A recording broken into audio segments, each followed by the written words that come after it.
You do not need rich parents, a six-figure salary, or a lucky break to own a rental property. You need 18 months and a plan. In this video, I'm going to give you the exact six-phase system to go from $0 saved to closing on your first rental property, step by step, with real numbers at every stage.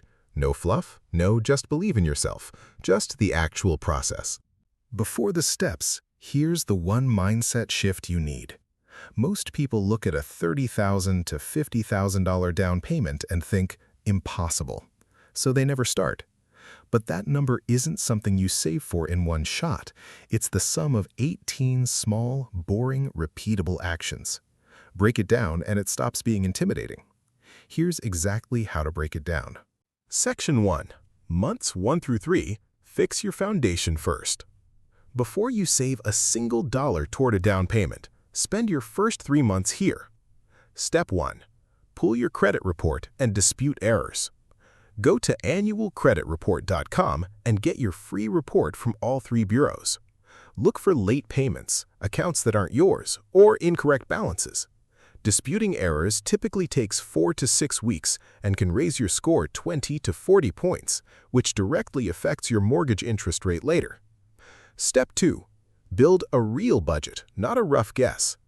Track every dollar for 1 month using a spreadsheet or an app. Then cut reoccurring costs that don't serve the goal. Unused subscriptions, dining out, impulse purchases.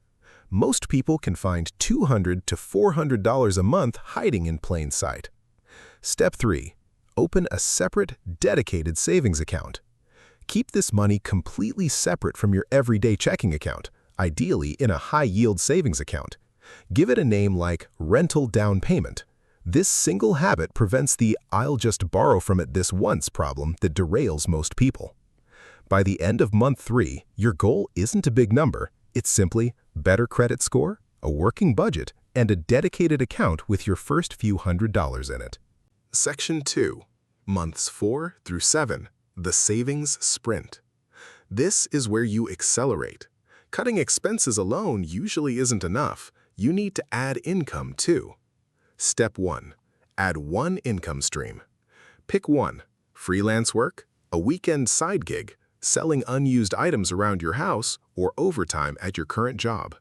Even an extra $300 to $600 a month compounds fast over 4 months. Step 2. Automate your savings. Set up an automatic transfer the day your paycheck lands, before you can spend it. Treat it like a non-negotiable bill. Step 3. Know your real target number. Don't just save toward a vague down payment. Calculate. Down payment, often 15 to 25% for investment properties, sometimes lower with certain loan programs. Closing costs, which typically 2 to 5% of purchase price. A reserve fund of 3 to 6 months of expenses, which most lenders want to see. Add these together, that's your actual target, not just the down payment alone. By month 7, you should have hit or be close to that full target number. Section 3. Months 8 through 10. Learn the market before you buy. Don't skip straight to house hunting. Spend 3 months learning first. Step 1. Research rent prices in 3 to 5 target neighborhoods. Use sites like Zillow, Rentomeer, or local listing sites to see what similar properties actually rent for. Step 2. Learn the 1% rule as a quick filter. A property's monthly rent should ideally be at least 1% of its purchase price for the cash flow math to work. A $200,000 property should rent for roughly $2,000 per month. This isn't a perfect rule, but it's a fast way to screen out bad deals. Step 3. Practice running numbers on real listings, even ones you won't buy. Do this for at least 15 to 20 properties. By the time a genuinely good deal appears, you'll be able to evaluate it in minutes, not days. Step 5. Find an agent who specializes in investment properties, not just first-time homebuyers. Ask directly, how many rental property purchases have you closed in the last year? Step 6. Get pre-approved, not just pre-qualified. A real pre-approval letter tells sellers you're serious and tells you your real price ceiling. Section 4. Months 11 to 14, find the deal and make the offer. Step 1. Expect to look at a lot of properties. Most investors view 20 to 40 listings before finding one that pencils out. Don't panic by the first OK option. Step 2. Run the full numbers before offering, not after. Calculate mortgage payment, plus property taxes, plus insurance, plus a maintenance reserve. A common rule of thumb is 1% of the property's value per year, plus a vacancy buffer. Assume 1 month vacant per year. What's left is your real cash flow, not just rent minus mortgage. Step 3. Make a data-backed offer. Use comparable sales in the area to justify your number. Don't be afraid to offer below asking, especially if the property has sat on the market a while. Step 5. Always get a professional inspection. Use any issues it uncovers to negotiate a price reduction or repair credit. This alone can save thousands. Step 6. Negotiate, then get to a signed contract. Expect back and forth. A typical negotiation to contract timeline is 1 to 4 weeks.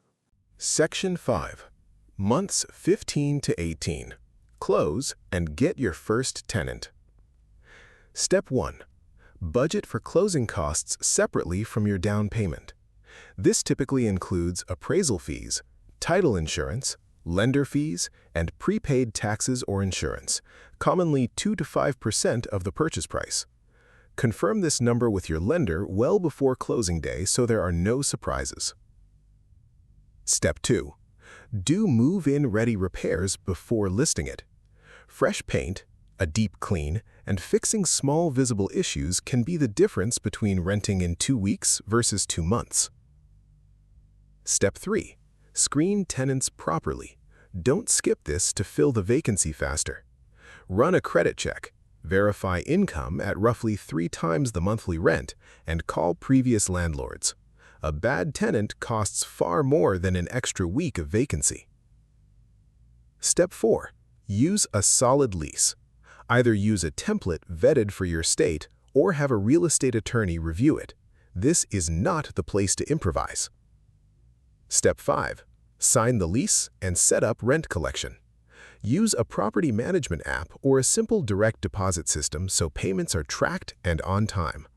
That's it. 18 months, 6 phases, and you go from $0 to a signed lease on a property you own. Section 6. The numbers you should expect. Here's a realistic reference range so you can plan your own version of this. Total saved, down payment plus closing costs plus reserves, often $30,000 to $60,000 depending on your market. Closing costs, 2 to 5% of purchase price. Move-in repair budget, $1,000 to $5,000 depending on the property's condition. Target cash flow after all expenses. Aim for at least $150 to $300 a month as a safety margin, not just break even. These numbers will shift a lot based on your city, so run your own version of this math before you commit to anything. Section 7. The mistakes to avoid. Don't skip the reserve fund.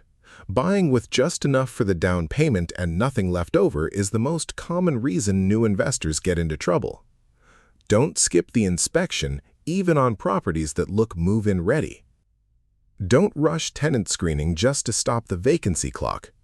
Don't ignore the 1% rule as a first filter. It saves you from wasting time on properties that will never cash flow.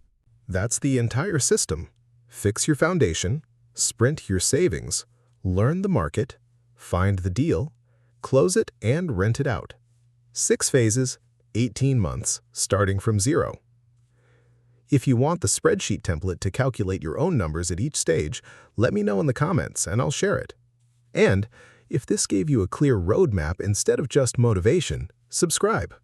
Next up, I'll break down how to evaluate your second property and start scaling.